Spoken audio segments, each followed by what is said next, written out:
All right, so I've already hit record. My name is Elio Colavito. I use they, them pronouns. I'm here with the LGBTQ Oral History Digital Collaboratory, a mouthful, interviewing Assistant Professor Cass Adair from the New School in Media Studies. There's a lot more that you do, but I'll give you an opportunity to chat about that in a bit. And with Professor Elspeth Brown, Director of the Collab, professor at UTM, vice president of research, also wears, a million different hats too. So it's nice to be here with both of you, Cass especially. Elspeth, I see you all the time. So I'm just, wanted to give you an opportunity to introduce yourself and kind of put whatever words to your own name that you'd like to.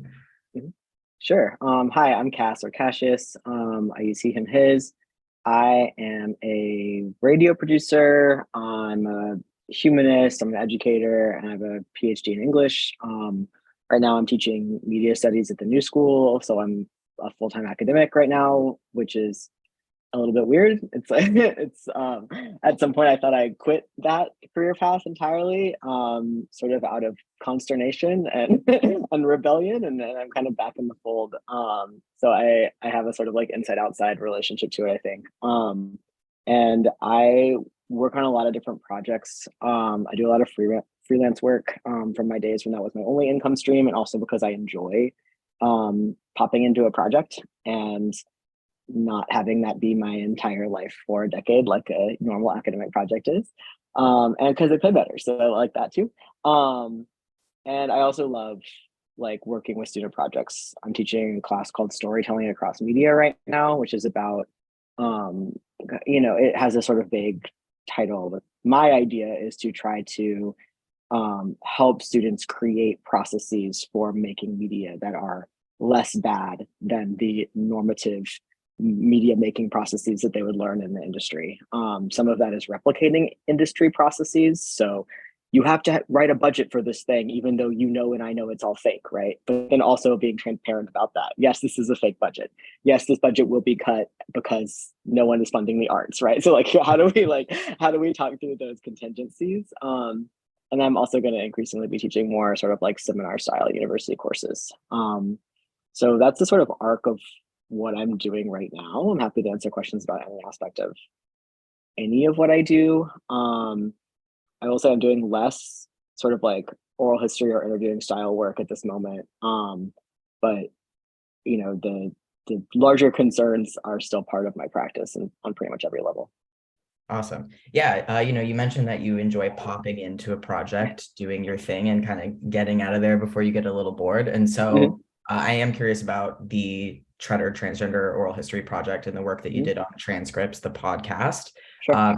Curious how you even got involved, and what that was like getting involved and what you imagined you could create with that material before you actually kind of, started looking through it and working with it.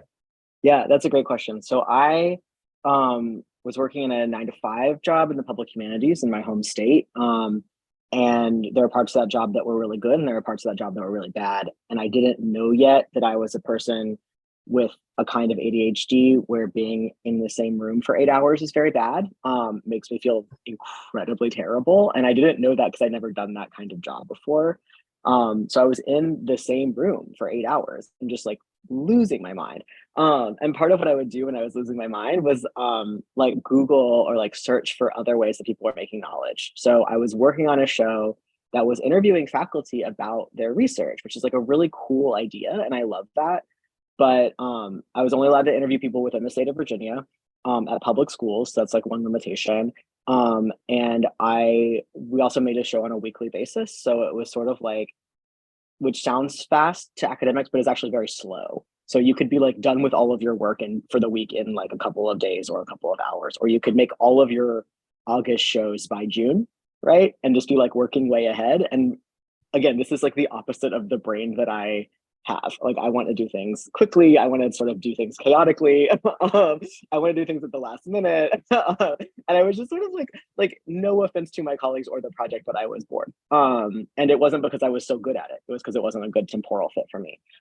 So I started looking for other ways of people making work, and I found the NEH grant for media production that had been launched a couple of years earlier, which is a sort of major grant making process to try to get public humanities scholarship that are funded in the United States. And I just kind of put on Facebook, like, hey, is anyone working on a cool project that needs an audio producer? Because I know all you faculty members think that you can make a podcast.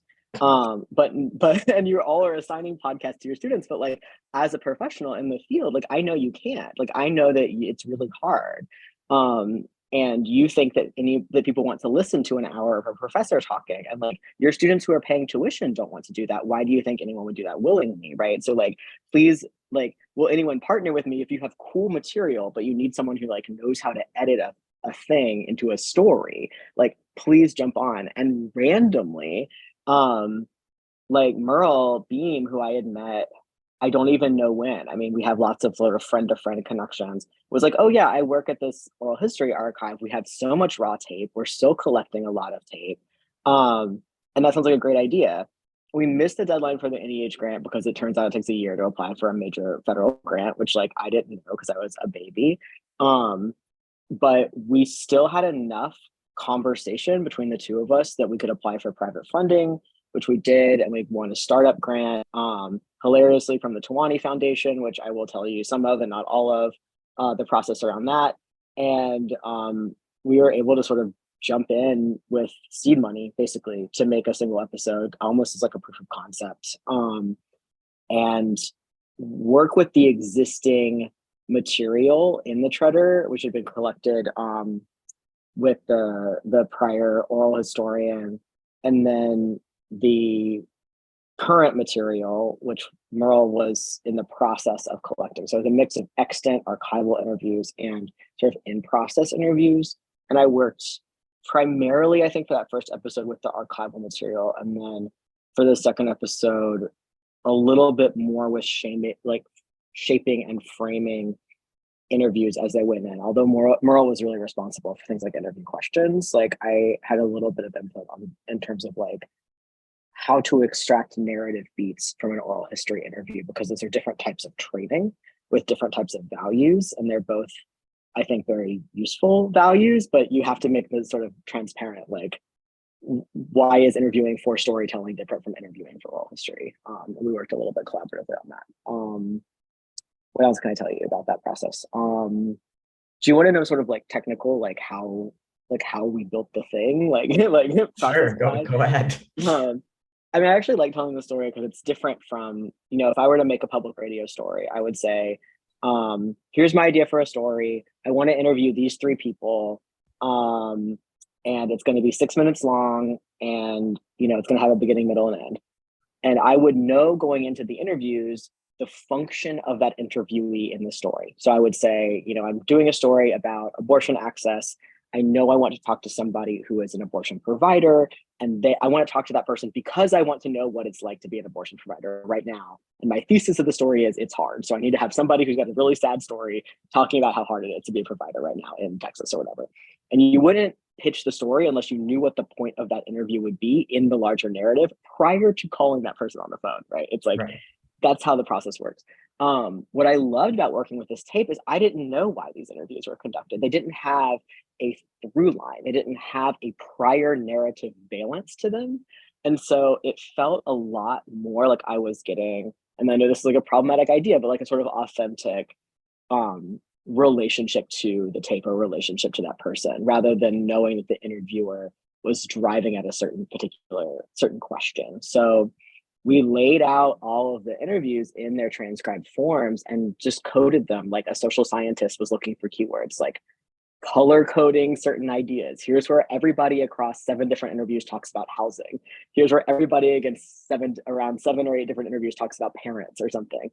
And like really use the transcripts of the audio a little bit like raw data, but with an eye towards creating a synthesis, a sort of polyvocal narrative, as opposed to saying this person is the sad character and this person is the expert and this person is, like very sort of different processes than making public radio, which I thought was great. And also listening to the tape. So I like downloaded a lot of the oral histories to my phone, and I was just like walking around my neighborhood listening to the audio and listening essentially for emotional moments, for story beats, for when somebody really clearly articulated something, and taking basically notes on my notes app, like what makes me stop my walk around my neighborhood and say, oh, cool, because that's what I want my listener to feel too, right? So taking these materials that were meant to be archival or maybe used by scholars for particular purposes, and then listening to them like a naive listener, and letting my sort of radio brain come on as opposed to my scholarly brain, and hearing it as sort of auditory storytelling. It was a cool process. I really enjoyed it, and working collaboratively with Myrl and Rachel, as well was cool. Yeah, I'm really interested in how bringing in sound kind of came into play for you when you were creating this, because oftentimes, for us with the raw data, you listen to this hour-long thing with nothing other than the streetcar in the background or whatever. But what the podcast does really well is it brings in music, it brings in other interesting sound to kind of help the listener feel what you wanted them to feel, I suppose. And so I'm curious about how you made choices around sound and how you think the sound that you added transforms the oral histories themselves. Yeah, that's a great question. So before I started that job, the job I was telling you about where I was bored, was also like a great learning opportunity because I was making sound-rich audio for the first time.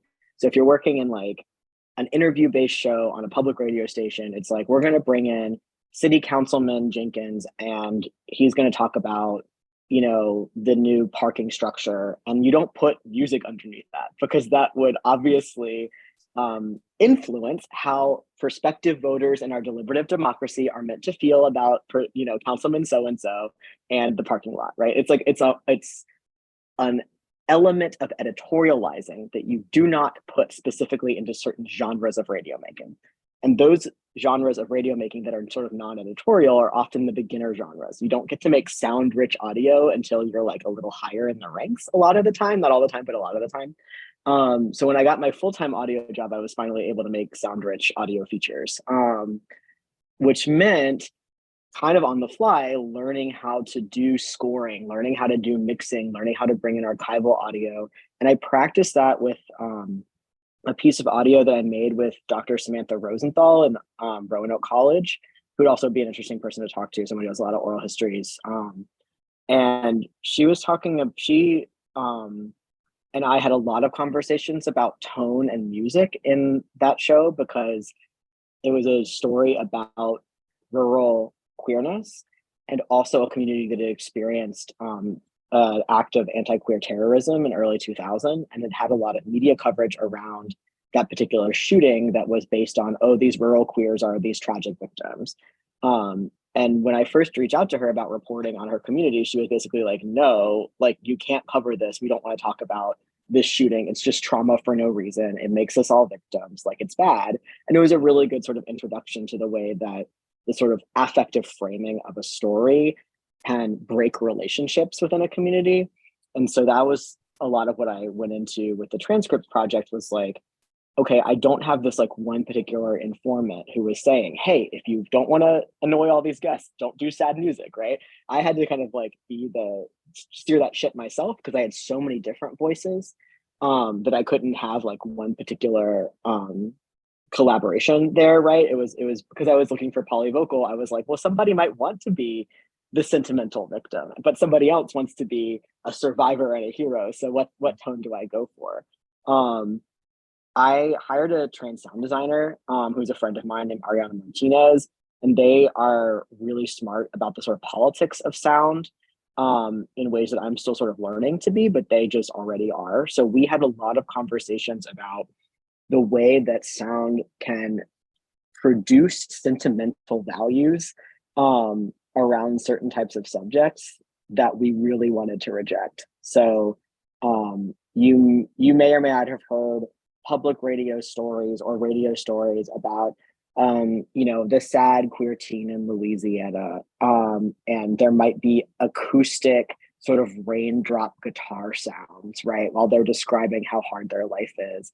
And we were just like, man, I just don't want to make that. Like, I just can't make that. And also the people who we're speaking with are not that. Like their stories, like one, they are largely people of color, often Black people. So like white boy sad guitar music would have been culturally incompetent, right? So that was definitely part of what we were looking for. We wanted trans artists to do the scoring and the music and the sound for the show. So not just a trans sound designer, but how do we get, if we're using music, trans musicians in the show? Can we get stems from them? What can we buy? How can we get money to these trans artists to score stuff for the podcast? And what's their vision of like how we represent trans life? A lot of that was hip hop inflected. A lot of that was electronic inflected. It was not, like sad guitar boy music. And also just like the main sound note that I made to Ariana when we were designing was like, no sad victim sentimentality and no triumphalism, because we're also not telling a story about overcoming oppression, because we don't believe that the oppressions have been overcome. So there is not also a like Lion King Simba ascends the throne musical beat, because it isn't true that we all defeated Scar and a new day is coming, right? So what's actually happening is a lot of ambiguity, a lot of sort of in process, sort of still operating power dynamics that nobody's like emerged from. But you still get to feel like maybe there's a little bit of kick ass, like maybe these people are still kicking ass, even though the problem isn't solved. So I think a lot of the like sort of deep South house, trans and queer POC sonic flavor comes from that sense of like still living in the oppression, like still living in the hardship, and also like modes of sonic escape or sonic dissonance that can operate there. So yeah, I mean, it was also just like I straight up said I had a friend who's does like musical, what is the name of what they do? It's like I'm missing the term, but like basically as a consultant where you say, hey, I need to find music by these types of people from this time period to meet these beats. And they had a list of like 100 queer and trans musical artists and sent me SoundCloud links or Bandcamp links or YouTube links to a ton of different music. And I paid for this service. It's a service, like it's like an important community, like it's almost like a community archive in itself, right? Of like aggregating all of that work. And they run a podcast called Homo Ground that's like a queer music podcast. And so they use a lot of their contacts from there. But they helped me build that spreadsheet and help me tag that spreadsheet with different types of affective beats and listen to everything. And then they also helped me communicate with the artists and say like, hey, this show wants to use just this one acoustic track of your song, or this they want to use 3 minutes of the song for these purposes, and help negotiate some of the rights stuff, which like was a huge help. I'm really glad we had the budget to get that done. Because most shows straight up don't, and it's a lot easier to find free music that sounds like bum bum bum bum than it is to get like cool like lyric tracks. So like it is a little bit about investment from the project too.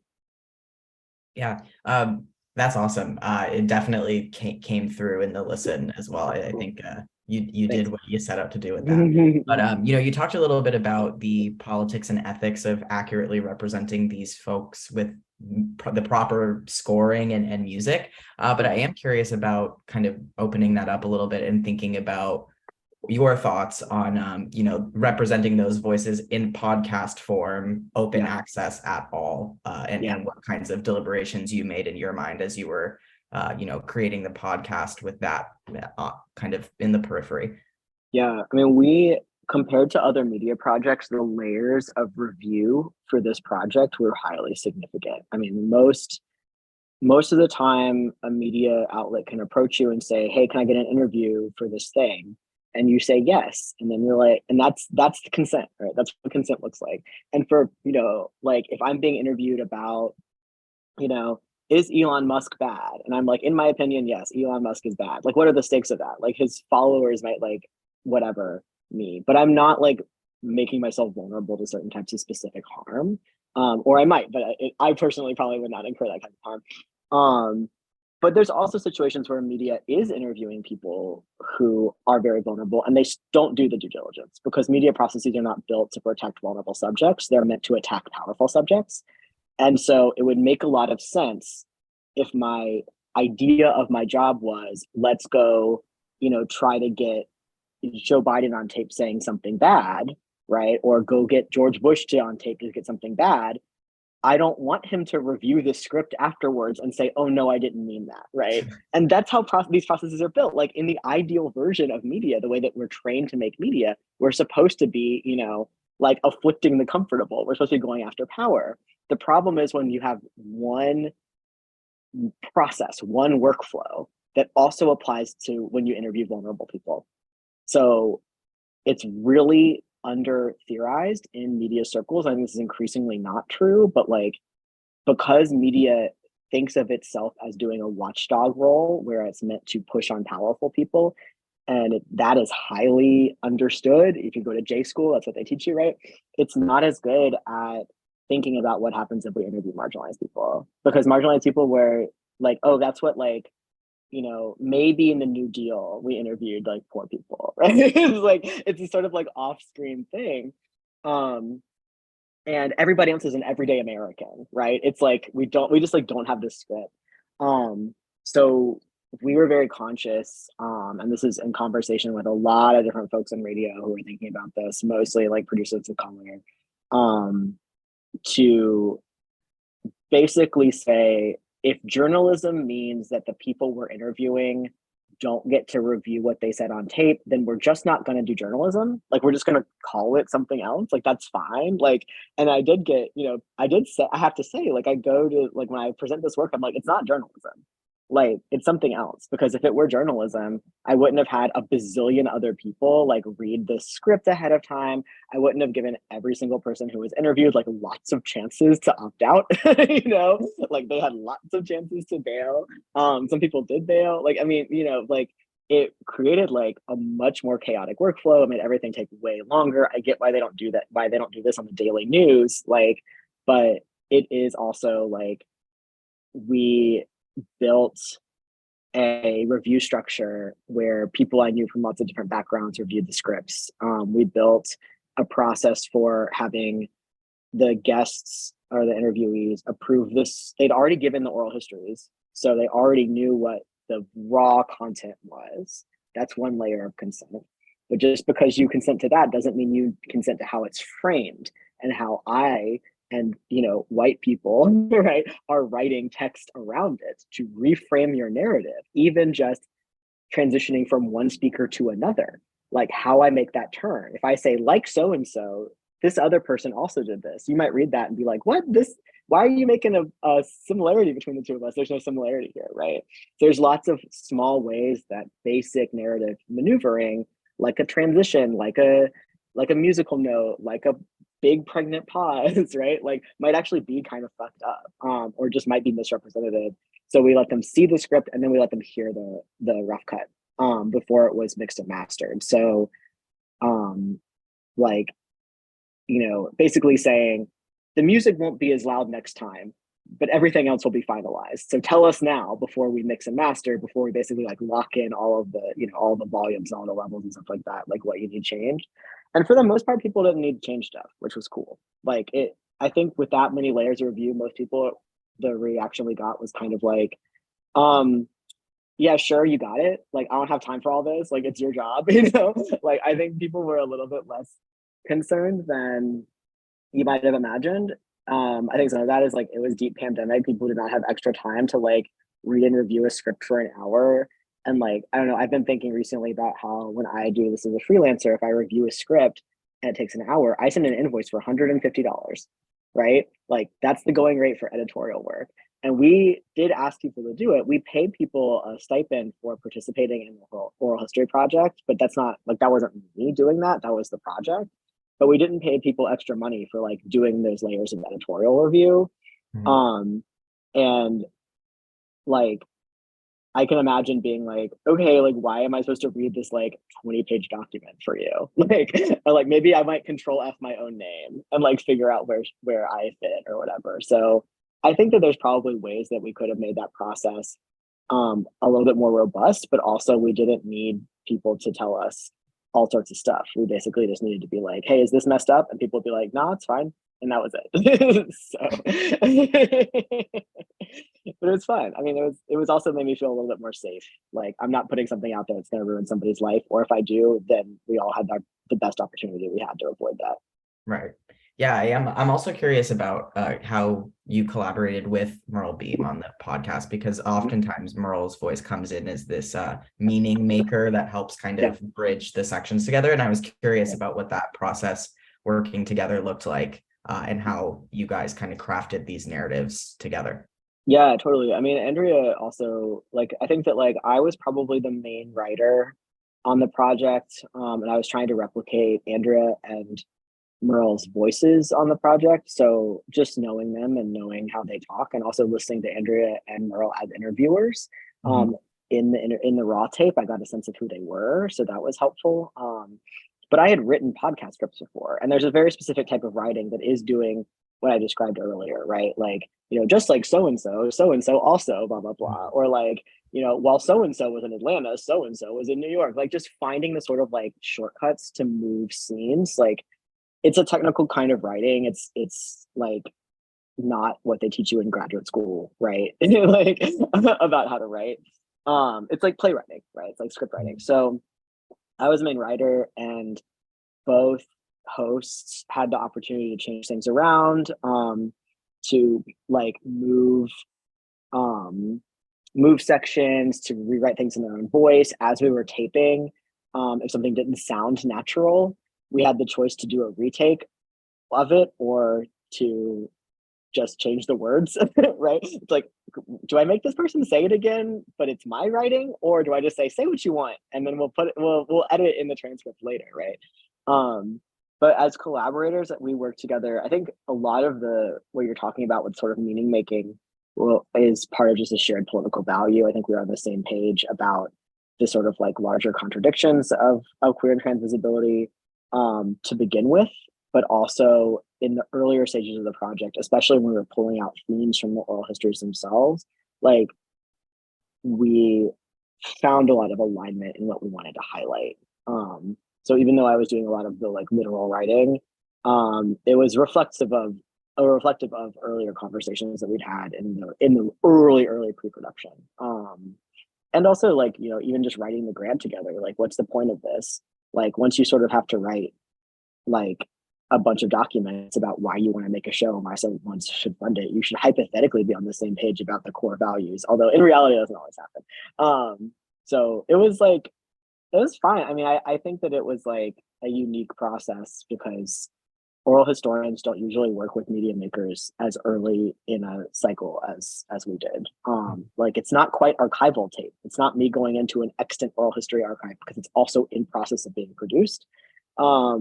And so the methods for working with archival tape, you have just a lot more distance emotionally to pick and choose from archival work than you do with like sort of live interviews. But I don't know. And I just had more media experience than Myrl, but Myrl knows how to do oral history interviews. So sometimes I would be like, okay, but this interview needs to go faster. But like, no, it doesn't. It doesn't for an oral historian. Like actually I have to go back and post and like make it sound faster. I literally took pauses out a lot.